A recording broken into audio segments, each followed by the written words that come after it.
Olá, este é o terceiro vídeo da Comissão de Medicina e Saúde da Federação Gaúcha de Futebol, onde tratamos de assuntos relacionados à prática desportiva e à presença de assuntos relacionados à saúde e à medicina. Hoje vamos falar sobre um estudo que avaliou a presença de fatores de risco cardiovasculares em atletas de campo, ou seja, do futebol americano, do rugby e do beisebol. Este então é o estudo. A carreira em esporte não elimina o risco de doença cardiovascular, uma revisão sistemática e meta-análise da saúde cardiovascular em atletas de campo. Foi publicado no Journal of Science and Medicine in Sport, da Austrália, e é um estudo que foi realizado por autores do Reino Unido. Bom, a gente sabe que os atletas estão expostos a alguns fatores de risco em função da sua atividade, entre elas aumento corporal, aumento da pressão sanguínea e alterações do colesterol, dos triglicerídeos e assim por diante.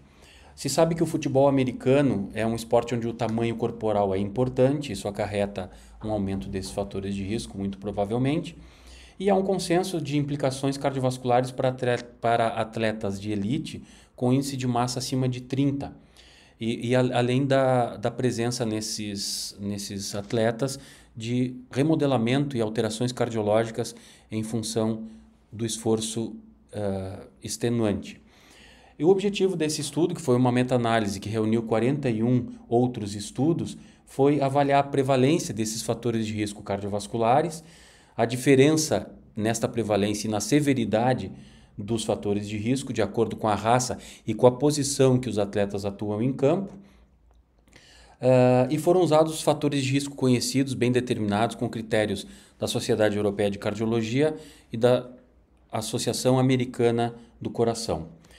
Entre os achados, então, se demonstrou que o futebol americano tem uma grande prevalência de índice de massa corporal acima de 30 kg por metro quadrado, aumento da circunferência abdominal, do índice cintura-quadril e do percentual de gordura abdominal. E que no futebol esse percentual de gordura foi um pouco menor, mas a gente sabe que sempre existem algumas exceções, como demonstra a figura. E o beisebol e o rugby tiveram medidas similares de composição corporal quando comparados com os controles que eram não atletas. Na hipertensão arterial, a prevalência de hipertensão e pré-hipertensão foi maior para jogadores de beisebol e de futebol americano e entre os atacantes maior do que entre os não atacantes. No futebol, os níveis pressóricos sistólicos, ou aquela pressão mais elevada, estiveram significativamente mais altos e os jogadores de futebol tiveram uma menor prevalência de níveis ótimos de pressão arterial. Quando a gente fala em dislipidemia, esse estudo demonstrou que o LDL está elevado entre jogadores de futebol americano.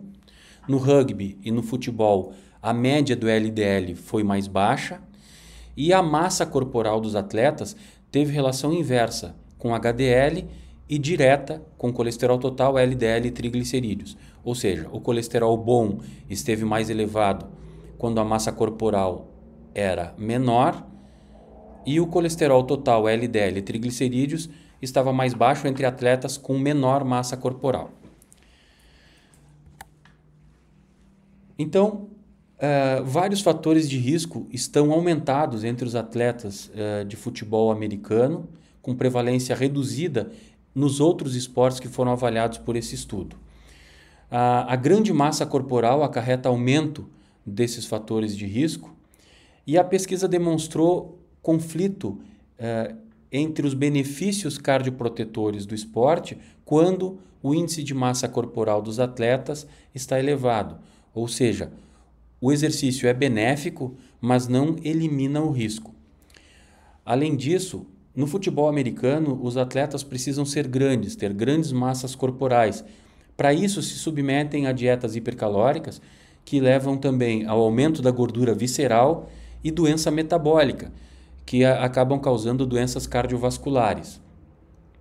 Quando o índice de massa corporal está acima de 35, aumenta significativamente a incidência de mortalidade cardiovascular. E o aumento de massa, nesses estudos, como já foi falado, se relacionou com elevada prevalência de dislipidemia, HDL baixo, LDL, colesterol total e triglicerídeos elevados.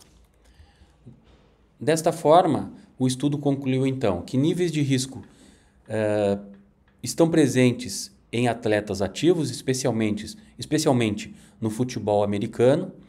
Os atletas de risco elevado são aqueles com índice de massa corporal alto e é necessário preparar os atletas para quando se retirarem das competições, no sentido de educação para hábitos alimentares e para permanecerem engajados em atividades físicas.